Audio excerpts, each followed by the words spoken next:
우리가 잘 알고 있는 금은 처음 캐냈을 적에 반짝이는 보석이 아닙니다. 광산에서 나온 금에는 흙과 돌과 여러 불순물이 섞여 있습니다. 그래서 금을 세공하는 분이 그것을 용광로에 넣습니다. 왜냐하면 수백 도가 넘는 불 속에서 녹아야 불순물이 떠오르고 순금만 남게 되기 때문입니다. 어떤 사람이 금을 세공하는 분한테 이렇게 질문을 했습니다. 언제 금이 완전히 정전된 것을 알 수가 있습니까? 그랬더니 그 금 세공하시는 분이 대답하기를 금속 표면에 내 얼굴이 선명하게 비칠 때입니다 라고 대답을 했습니다. 우리도 마찬가지입니다. 하나님이 우리를 미워해서 시험의 불 속에 넣으신 것이 아닙니다. 우리의 믿음에서 욕심과 교만과 두려움을 제거하시고 그리스도의 형상이 드러나도록 정금 같은 믿음으로 빚어가시는 것입니다. 아멘. 그래서 베드로는 너희의 믿음의 확실함은 불로 연단하여도 없어질 금보다 더 귀하다 이렇게 말합니다. 우리는 모두 불을 피하고 싶어 합니다. 아멘. 그러나 하나님은 불을 통해서 믿음을 더 귀하게 만드십니다. 그렇다면 하나님께서 말씀하시는 금보다 귀한 믿음은 어떤 믿음일까요? 사람들은 귀한 것을 얻기 위해 평생을 달려갑니다. 금이나 부동산이나 명예나 성공이나 학벌이나 건강 등등.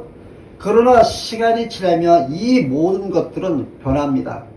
금도 녹슬지는 않지만 언젠가는 사라질 세상에 속한 것입니다. 그런데 성경은 너희의 믿음은 금보다 더 귀하다? 놀라운 선언을 합니다. 왜 하나님은 우리의 믿음을 금보다 더 귀하다고 말씀하실까요? 오늘 우리는 그 어느 때보다도 가치가 뒤바뀐 시대를 살아가고 있습니다. 세상은 우리에게 돈만 있으면 행복하고 더 많이 소유해야 성공이고 눈에 보이는 것이 가장 중요하다고 끊임없이 말합니다. 그래서 사람들은 믿음보다 재산을, 말씀보다 정보를, 그리고 기도보다 자신의 능력을 더 신뢰하며 살아갑니다. 우리는 하나님을 믿는다고 고백하지만 어떤 현실의 문제가 우리에게 부닥치면 우리는 먼저 내 통장의 잔고를 확인하고 사람의 도움을 받고 세상의 방법으로 살아가려고 계산을 합니다. 그러다 보니 믿음은 입술의 고백이 되고 삶의 기준은 세상의 가치가 되는 경우가 적지 않습니다. 그런데 더 큰 문제는 우리가 고난을 실패로 여기는 문화 속에 살아간다는 것입니다. 우리가 조금만 어려움이 와도 하나님이 나를 버리신 것은 아닐까? 그렇게 생각하고요. 순탄하면 믿음이 좋은 것 같고 고난이 오면 하나님이 멀어진 것처럼 느낍니다. 그러나 성경은 하나님은 고난을 통해서 우리의 믿음을 무너뜨리는 분이 아니라 믿음을 더욱 순전하게 만드시는 분이시라고 분명히 전혀 다른 말씀을 하고 있습니다. 오늘날 우리는 금값과 주식시세는 매일 확인하면서도 내 믿음이 하나님 앞에서 잘하고 있는지는 점검하지 않고 살아갑니다. 세상은 얼마나 가졌는가로 묻지만 하나님은 얼마나 믿고 있는가를 묻고 계십니다. 베드로의 편지를 받은 성도들도 지금 우리의 모습과 비슷했습니다. 그들은 재산을 잃었고 직장을 잃었고 가족과 공동체로부터 배척을 당했습니다. 세상의 기준으로 보면 그들은 실패한 사람들이었습니다. 그러나 베드로는 그들에게 너희가 잃은 것이 아니라 지금 가장 귀한 것을 가지고 있다. 그것은 금보다 귀한 믿음이라고 말합니다. 왜 하나님은 우리의 믿음을 금보다 더 귀하다고 말씀하실까요? 왜 하나님은 우리의 믿음을 즉시 편안하게 하시기보다 때로는 연결의 과정을 허락하시는 것일까요? 그리고 시험과 고난을 통과한 믿음은 하나님 앞에서 어떤 가치를 가지게 되는 것일까요? 이 질문에 대한 답을 오늘 우리가 읽은 베드로전서 1장 6절에서 9절에서 함께 살펴보도록 하겠습니다. 베드로전서는 사도 베드로가 소아시아 각지에 흩어져 살던 성도들에게 보낸 편지입니다. 당시에 그들은 예수님을 믿는다는 이유로 사회적에서 배척당했고 경제적인 손해를 보았고 그리고 다양한 박해를 겪고 있었습니다. 사람들의 눈에는 그들의 삶이 실패처럼 보였습니다. 그러나 하나님의 시각은 달랐다는 것입니다. 하나님은 그들의 고난이 실패가 아니라 믿음을 연달하는 과정으로 보셨던 것입니다. 6절에서 믿음은 시험을 피하는 것이 아니라 시험을 통과하면서 증명됨을 말하고 있습니다. 베드로는 먼저 그러므로 너희가 이제 여러 가지 시험으로 말미암아 잠깐 근심하게 되지 않을 수 없으나 라고 말합니다. 여기서 말하고 있는 시험은 단순한 유혹을 말하는 것이 아니라 믿음을 검증하고 단련하는 다양한 환난과 시련을 의미합니다. 베드로는 시험이 성도들에게 올 수 있다고 말하지 않고 오히려 믿음의 길에는 여러 가지 시험이 찾아올 수 있음을 전제하고 있습니다. 그러나 중요한 것은 시험 자체가 아니라 그 시험을 허락하시는 하나님의 목적입니다. 하나님은 결코 자신의 자녀를 무너뜨리기 위해서 시험을 허락하지 않으십니다. 오히려 믿음을 더욱 견고하게 하시기 위해서 연단의 시간을 허락하십니다. 하나님의 사랑은 때로는 보호하심으로 나타나고 때로는 연단하심으로 나타난다는 것을 기억해야 합니다. 7절에서 베드로는 비유를 통해서 너의 믿음의 확실함은 불로 연단하여도 없어질 금보다 더 귀하여 라고 믿음이 금보다 더 귀한 이유를 설명하고 있습니다. 당시의 금은 가장 귀한 재산이었고 순금을 얻기 위해서는 반드시 불에 넣는 정면 과정을 거쳐야 했습니다. 베드로는 이 잘 알려진 과정을 영적인 진리와 연결해서 금은 불을 통과해야 순수해지는데 우리의 믿음도 시련을 통과할 때 더욱 순진해진다고 말하는 것입니다. 하지만 여기에 금과 믿음의 중요한 차이가 있는데요. 금은 아무리 순수해도 결국 시간이 지나면 사라질 이 땅의 보화인 반면에 믿음은 영원한 가치를 가진다는 것입니다. 금은 육신의 삶을 조금 더 편하게 만들 수는 있지만 믿음은 영원한 생명을 붙드는 통로가 됩니다. 금은 죽음 앞에서 아무 힘이 없지만 믿음은 죽음조차 이기는 소망을 줍니다. 그래서 하나님은 금보다 믿음을 더욱 귀하게 여기십니다. 베드로는 연단된 믿음의 마지막 목적은 예수 그리스도께서 나타나실 때에 칭찬과 영광과 존귀를 얻게 하려 함이라고 말하고 있습니다. 사랑하는 성도 여러분, 우리가 알아야 할 것은 믿음의 목적은 단순히 이 땅에서 복을 받는 것이 아니라 예수 그리스도의 영광을 드러내며 그분의 재림의 날에 칭찬과 영광과 존귀에 참여하게 된다는 것입니다. 그리고 베드로는 8절에서 성도들의 믿음을 이렇게 칭찬합니다. 예수를 너희가 보지 못하였으나 사랑하는도다. 이것이 믿음의 본질입니다. 믿음은 보이는 것을 의지하는 것이 아니라 보이지 않는 그리스도를 사랑하고 신뢰하는 것입니다. 베드로 사도는 9절에서 믿음의 결과 곧 영혼의 구원을 받음이라 믿음의 결론을 선언하고 있습니다. 믿음은 단순한 감정이라 종교적 습관이 아닙니다. 믿음은 영혼의 구원에 이르게 하는 하나님의 선물이며 영원한 생명을 향해 우리를 붙드는 은혜의 통로인 것입니다. 오늘 베드로전서 1장 6절에서 9절은 하나님이 어떤 분이신지를 분명히 보여주고 있습니다. 첫 번째로 하나님은 믿음을 귀하게 여기시는 분이십니다. 세상은 위적인 성공을 평가하지만 하나님은 우리의 중심과 믿음을 보십니다. 두 번째로 하나님은 연단을 통해서 성도를 빚어가시는 거룩하신 분이십니다. 고난은 우연이 아니라 하나님의 지혜로운 섭리 안에 있습니다. 세 번째로 하나님은 끝까지 구원을 이루시는 신실하신 분이십니다. 연단의 목적은 파멸이 아니라 성숙이며 결국 영혼의 구원과 그리스도의 영광에 참여하게 하십니다. 오늘 우리도 경제적인 어려움과 질병과 그리고 사람들과의 관계 갈등과 그리고 미래에 대한 불안 속에 우리는 날마다 살아갑니다. 이러한 현실은 우리의 믿음을 흔들 수 있습니다. 그러나 베드로는 오늘 우리에게 동일하게 말하는데요.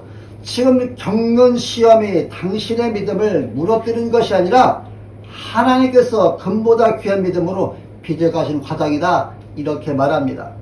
그러므로 우리들의 질문은 왜 이런 시험에 저한테 왔습니까가 아니라 하나님께서 이 시험을 통해서 내 믿음 안에서 무엇을 이루고 계시는가 이렇게 질문해야 합니다.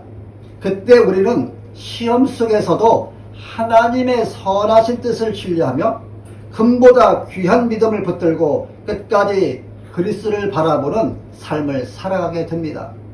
그런데 여러분, 베드로는 믿음이 금보다 귀하다고 선언을 하지만 우리의 현실은 종종 그 반대로 살아갑니다. 왜 그럴까요?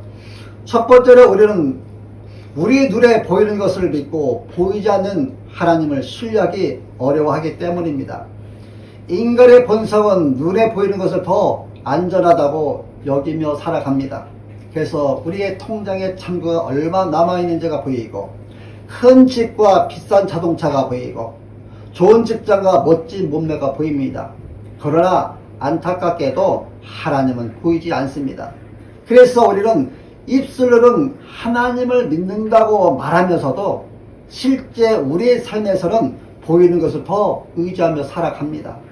그로 인해 조그만 경제가 흔들려도 우리는 평안이 무너지고 건강에 조그마한 이상이 생기면 믿음도 흔들리고 사람의 말 한마디에 낙심합니다. 그 이유는 믿음은 보이지 않는 하나님을 신뢰하는 것이지만 우리의 죄성은 언제나 보이는 것을 붙잡으려 하고 우리의 마음이 하나님보다 세상의 안정장치에 더 많이 기대고 있기 때문입니다. 두 번째로 우리는 고난을 하나님의 버리심으로 오해하기 때문입니다. 시험이 오면 우리는 하나님께 가장 먼저 이렇게 묻습니다. 하나님, 왜 하필 나입니까? 하나님, 정말 나를 사랑하신다면 왜 이런 일이 저한테 생기는 것입니까? 묻습니다. 그러나 성경은 고난을 하나님이 계시지 않는 것이 아니라 하나님의 연단이라고 분명히 말하고 있습니다. 우리는 편안함을 축복이라고 생각하지만 하나님은 때로는 연단을 통해서 더 큰 축복을 이루십니다. 고난이 길어질수록 우리는 하나님의 선하심을 의심하고 하나님의 계획보다 현재의 고통만 바라보게 됩니다. 그 순간 우리의 믿음은 환경을 더 귀하게 여기게 됩니다. 세 번째로 우리는 영원보다 오늘의 만족을 더 소중하게 여기기 때문입니다. 세상은 끊임없이 우리를 향하여 지금 행복하라고 말합니다. 그래서 당장의 성공과 당장의 만족과 당장의 평안함을 최고의 가치로 여깁니다. 이런 문화 속에서 우리 자신도 모르게 영혼의 관점을 잃어버립니다. 그러나 베드로는 잠깐 근심하게 되지 않을 수 없으라 라고 말하고 있습니다. 사랑하는 성도 여러분, 현재의 고난은 잠깐이지만 믿음으로 얻게 될 영광은 영원합니다. 그럼에도 우리는 잠깐의 손해는 크게 여기고 영원한 상급은 작게 여기는 삶을 살아갑니다. 네 번째로 우리의 가장 큰 문제는 믿음의 대상보다 믿음의 결과를 더 사랑하기 때문입니다. 우리는 사실 하나님보다 하나님이 주시는 복을 더 원할 때가 있습니다. 그래서 응답받기 위해 기도하고 형통하기 위해 믿으며 문제가 해결되기 위해 예배합니다. 물론 하나님은 복을 주시는 분이십니다. 그러나 성경이 말하는 믿음은 복을 얻기 위한 수단이 아니라 하나님 자신을 가장 귀한 분으로 붙드는 삶을 말하고 있습니다. 성경을 보게 되면 욥은 모든 것을 잃고도 하나님을 잃지 않았기에 믿음을 지켰다고 말하고 있습니다. 하박국은 무화과 나무가 무성하지 않고 외양간에 소가 없어도 하나님으로 인해 기뻐하겠다고 고백했습니다. 베드로 역시 예수를 너희가 보지 못해서라 사랑하는다라고 말하고 있지 않습니까? 참된 믿음은 선물을 사랑하는 것이 아니라 선물을 주시는 하나님을 사랑하는 믿음입니다. 결국 우리의 가장 깊은 문제는 믿음이 부족한 것이 아니라 하나님보다 다른 것을 더 귀하게 여기는 마음인 것입니다. 그래서 우리에게 시험이 오면 믿음보다 두려움이 앞서고 기도보다 계산이 앞서며 말씀보다 현실이 더 크게 보이는 것입니다. 이것이 죄로 인해 왜곡된 인간의 모습이며 우리 스스로는 이 문제를 해결할 수 없습니다. 그렇다면 이런 연약한 우리를 누가 다시 하나님만을 가장 귀하게 여기는 믿음으로 회복시킬 수 있을까요? 베드로는 그 답을 우리 자신에서 찾지 않고 예수 그리스도 안에서 찾고 있습니다. 십자가와 부활을 통해 우리의 믿음을 끝까지 붙드시고 온전히 가시는 주님께서 우리는 하나님보다 우리는 눈에 보이는 것을 더 신뢰하고 살아가지만 그보다 귀한 믿음을 우리 안에 이루어가고 계시다는 것입니다. 고난을 하나님의 버리심으로 오해하며 영원보다 현재를 더 붙잡으려 하고 있는 것이 우리들 아니겠습니까? 우리는 이런 죄성 때문에 우리의 힘만으로는 금보다 귀한 믿음을 만들어낼 수 없습니다. 그래서 하나님은 우리에게 믿음을 요구하시기 전에 먼저 예수 그리스도를 보내신 것입니다. 본문에서 베드로는 여러 가지 시험을 말합니다. 예수님도 광야에서 사탄에게 시험을 받으셨는데 그때 사탄이 예수님을 이렇게 유혹했지 않았습니까? 네가 하나님의 아들이라면 돌을 떡으로 만들어라. 성전에서 뛰어내려 하나님을 시험해봐라. 나에게 절하면 세상의 모든 영광을 주겠다. 사탄은 예수님께서 고난 없는 영광을 제안했습니다. 그러나 예수님은 눈앞의 만족보다 하나님의 뜻을 선택했습니다. 겟세마네 동산에서는 더욱 처절한 시험이 찾아오지 않았습니까? 십자가를 앞두고 예수님은 땀이 핏방울처럼 떨어질 만큼 기도했습니다. 그러나 결국 내 원대로 마시옵고 아버지의 원대로 하옵소서라고 그렇게 고백했습니다. 아담은 시험 앞에서 하나님을 버렸지만 예수님은 시험 앞에서 끝까지 하나님을 붙드셨습니다. 그리고 우리가 실패한 그 자리에서 예수님은 순종하셨습니다. 우리는 고난이 오면 하나님이 나를 버리셨다고 생각합니다. 그러나 십자가는 전혀 다른 사실을 보여줍니다. 예수님은 죄가 없으셨지만 가장 큰 고난을 당하셨습니다. 책적을 맞으시고 조롱을 당하시고 십자가에 못 박히셨습니다. 사람들은 그것을 실패라고 생각했습니다. 그러나 하나님은 바로 그 십자가를 통해 인류의 구원을 이루셨습니다. 가장 큰 고난이 가장 큰 구원의 통로가 된 것입니다. 그러므로 사랑하는 성도 여러분, 성도의 고난도 하나님의 손 안에서는 결코 헛되지 않습니다. 십자가는 하나님께서 고난까지도 선을 위해 사용하시는 분임을 증언하고 있습니다. 베드로전서 1장 3절은 이렇게 말합니다. 우리가 예수 그리스도의 부활을 말미암아 산 소망을 얻었다 말합니다. 믿음은 우리의 의지로 만들어낸 작품이 아니라 십자가에서 죄의 값을 대신 치르시고 죽음을 깨뜨리시고 부활하신 우리가 예수님을 바라볼 때 성령께서 우리 안에 믿음을 일으키시는 것입니다. 사랑하는 성도 여러분들이요, 우리가 믿음을 붙드는 것 같지만 사실은 그리스도께서 끝까지 우리를 붙드신다는 사실을 아시기 바랍니다. 그래서 우리의 구원은 우리의 믿음에 강하고 약함에 달려있는 것이 아니라 우리를 끝까지 붙드시는 예수 그리스도의 신실하심에 달려 있습니다. 세상 사람들은 금을 얻기 위해 평생을 살아가지만 하나님은 저와 여러분들을 얻기 위해 자신의 독생자를 내어주셨습니다. 여러분 한번 생각해 보십시오. 하나님은 금으로 우리를 구원하지 않으셨습니다. 은과 금으로 값을 치르신 것이 아니라 흠없고 점없는 어린 양 예수 그리스도의 그 보배로운 피로 우리를 사셨습니다.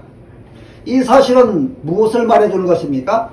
하나님께는 금보다 귀한 것이 있었는데 그것이 바로 그리스도의 피로 구속을 받은 성도들의 믿음이라는 것입니다. 그러므로 우리의 믿음이 귀한 이유는 우리 자신이 대단해서가 아니라 예수님의 그 보배로운 피로 값주고 사신 믿음이기 때문입니다. 여러분 십자가를 바라보시기 바랍니다. 거기에는 세상에 가장 실패한 사람이라고 조롱했던 예수님이 계십니다. 그러나 하나님은 그 실패처럼 보였던 십자가를 통해서 가장 위대한 승리를 이루셨습니다. 오늘 저와 여러분의 인생에도 이해할 수 없는 연단이 있을 수 있습니다. 눈물이 있을 수 있고요. 질병이 있을 수 있고요. 경제적인 어려움과 관계의 아픔이 분명히 있을 수 있습니다. 그러나 십자가는 하나님은 고난 속에서도 일하시는 분이시고 연단 속에서도 믿음을 빚어가는 분이시며 눈물 속에서도 영광을 준비하시는 분이심을 증명합니다. 그러므로 성도는 환경을 바라보며 믿음을 포기하는 사람이 아니라 십자가를 바라보며 끝까지 믿음을 붙드는 사람입니다. 사랑하는 성도 여러분들이여, 금은 불 속에서 정금이 됩니다. 우리의 믿음은 그리스도의 십자가를 통과할 때 비로소 금보다 귀한 믿음이 됩니다. 그러므로 오늘 하나님께서 우리에게 너는 금을 붙들겠느냐 아니면 십자가를 붙들겠느냐 묻고 계십니다. 십자가를 붙드는 사람은 세상의 모든 것을 잃어도 결코 가장 귀한 것을 잃지 않습니다. 왜냐하면 예수 그리스도 자신이 우리의 가장 귀한 보화이기 때문에 그렇습니다. 아멘. 예수님께서 십자가와 부활로 우리의 믿음을 붙드시고 끝까지 완성하신다면 이제 우리는 어떻게 살아가야 하겠습니까? 베드로는 단순히 믿음을 가지라고 말하는 것이 아니라 믿음 있는 성도답게 살아가라고 권면합니다. 그러기 위해서는 우리가 먼저 환경보다 하나님을 바라보는 삶을 살아야 합니다. 우리의 시선은 너무 쉽게 환경으로 향합니다. 그래서 경제가 어려우면 미래가 두렵고요. 건강이 나빠지면 낙심하고 계획이 무너지면 하나님까지 의심합니다. 그러나 믿음은 환경을 부인하는 것이 아니라 환경보다 크신 하나님을 바라보는 것입니다.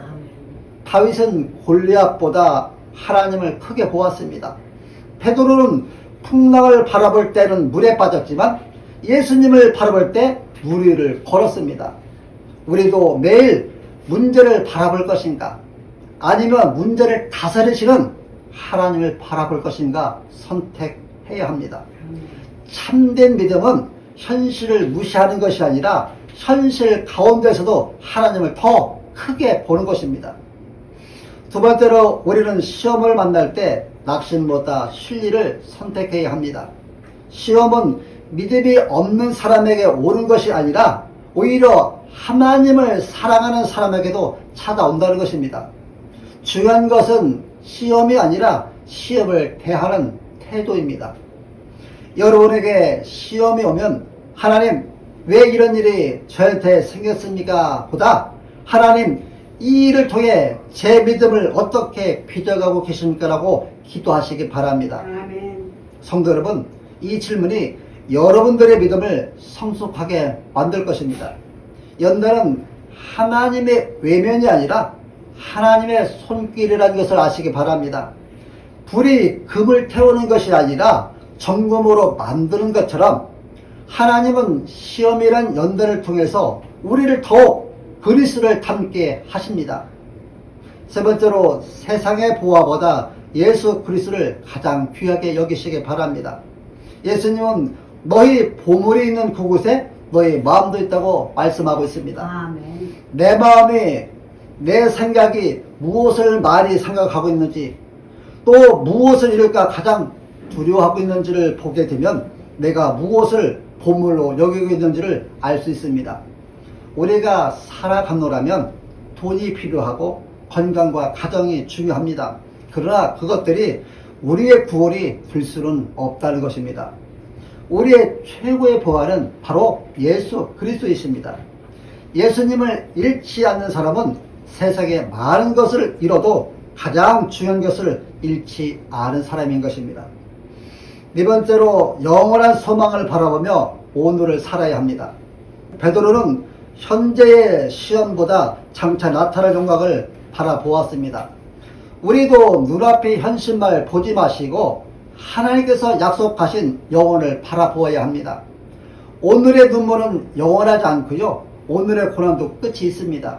그러나 하나님의 나라의 영광은 영원하다는 것을 우리는 기억해야 합니다. 믿음은 현재를 견디는 힘이 아니라 영혼을 바라보며 현재를 살아내는 능력인 것입니다. 오늘 하나님께서 우리에게 너에게 가장 귀한 것이 무엇이냐 지금 묻고 계십니다. 여러분, 혹시 그것이 금입니까? 성공입니까? 건강입니까? 아니면 예수 그리스도이십니까? 금은 우리가 이 땅에 두고 갑니다. 명예도 사라집니다. 재산도 언젠가는 다른 사람의 것이 될 것입니다. 그러나 예수님을 믿는 믿음은 영원까지 가져갈 수 있는 하나님의 선물입니다. 그러므로 어떤 상황에서도 돈보다 믿음을 선택하시기 바랍니다. 아멘. 성공보다 순종을 선택하시고 두려움보다 하나님을 신뢰하며 현실보다 하나님의 약속을 꼭 붙드시길 바랍니다. 그 믿음을 하나님은 불로 연단하여도 없어질 금보다 더 귀하다고 말씀하십니다. 아멘. 사랑하는 성도 여러분 중에 혹시 지금 믿음이 흔들리거나 시험이 너무 길어서 낙심하고 기도의 응답이 더뎌서 하나님이 침묵하시는 것처럼 느껴지는 분이 계십니까? 그렇다면 오늘 십자가 앞으로 나가시기 바랍니다. 아멘. 십자가는 하나님께서 우리를 버리지 않으셨다는 가장 확실한 증거이고요. 부활은 우리의 믿음이 헛되지 않다는 가장 확실한 보증입니다. 그러므로 이제 이렇게 고백하십시오. 하나님, 금보다 예수님을 더 귀하게 여기게 하옵소서. 그리고 어떤 시험 속에서도 제 믿음이 흔들리지 않게 하시고 끝까지 예수님만 붙드는 삶을 살게 하옵소서. 사랑하는 성도 여러분, 믿음으로 예수님을 더 귀하게 여기고 붙드는 사람에게 하나님께서 마지막 날에 칭찬과 영광과 존귀를 허락하실 것입니다. 오늘 이 예배의 자리에 함께 하신 모든 분들이 그 축복의 주인공이 되시기를 예수님의 이름으로 축원합니다.